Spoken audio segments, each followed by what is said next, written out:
কি কেন সাচ্ছি? আজ আমাকে বর পক্ষ দেখতে আসছে। রায়া আসে। তোমাকে ছেড়ে আমি কি নিয়ে থাকবো, ভালোবেসে যাবো গো যতদিন বাঁচবো। হেসো না হেসো 10-এ 6 দেয়া আছে।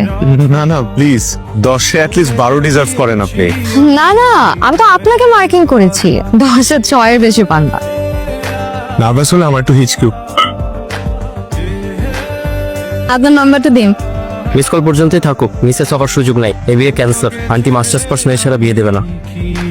আন্টি, বেয়াদবি মনে না করলে আপনি কতদূর পড়াশোনা করেছেন একটু জানতে পারি? অনার্স কেন?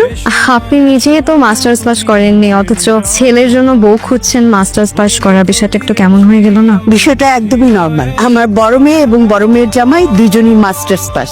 ঘরের মধ্যে মাস্টার্স পাস থাকা বেশি জরুরি নাকি ভালো মনের একজন মানুষ থাকা বেশি জরুরি? এত কিছু তোমাকে কৈফিয়ত দিতে হবে কেন? বেয়াদব মেয়ে, যাও ঘরে যাও। দাঁড়িয়ে আছিস কেন? গাড়িতে ওঠ। মুখখানি দেখো হ্যালো মিস্টার ইঞ্জিনিয়ার, ঘড়ির সাথে না থাকলে সময় দেখবেন কি করে? ঘড়িটা যে হাত থেকে পড়ে গেল সেটাও তো খেয়াল করেননি। ঠিক মতন তো নিজে ঘড়িটাও সামলাতে পারেন না। এখন কি হবে? আমি আসলে কোনো কিছু ঠিকঠাক মতো সামলাতে পারি না।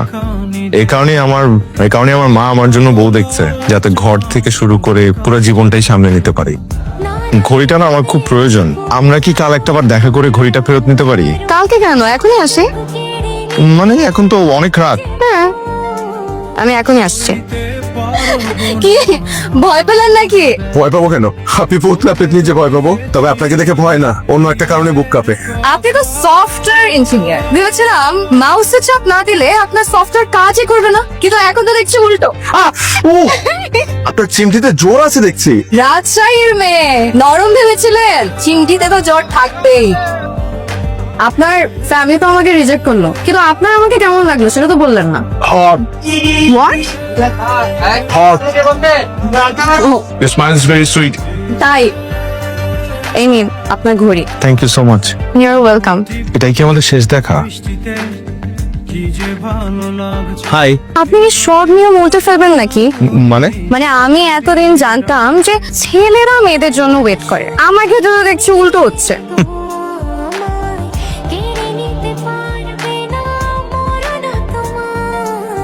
শেষ করে দিয়ে আপনার সাথে কোনোদিন কবরস্থান আসতে হবে এটা ভাবিনি। কোনো বিখ্যাত মানুষের কবর নাকি? আমার জন্য বিখ্যাত আমার মা বাবা। খুব ছোটবেলায় হারিয়েছি মা বাবাকে। এই শূন্যতা, এই কষ্ট কি যে ভয়ঙ্কর।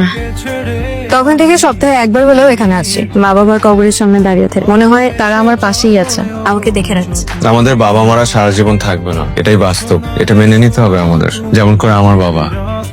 এই হচ্ছে প্রেম দেয়াল। প্রেমিক প্রেমিকারা বিশ্বাস করে তাদের নাম এই দেয়ালে লিখে রাখলে তাদের প্রেম নাকি সার্থক হবে। এখানে তো আমাদের নাম লেখা নেই। এই একটা কাজ করবো নাকি? কি হলো, আসেন। যে আসছি।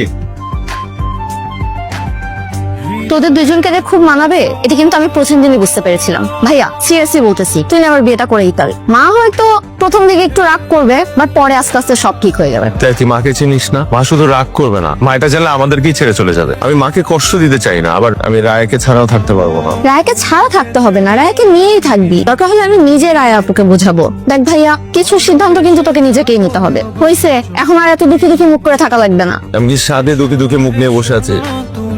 আমার আজকের এই দুঃখের কারণ আমার মা। তাই বলে তো দিয়েছি আমি যে তোর দুঃখের কারণ এটা আমার আগে জানা ছিল না, আজ জানি হবে। যে মেয়ে সবার সামনে তোর মাকে অপমান করলো, সে তোর মার চেয়েও জরুরি হয়ে পড়লো।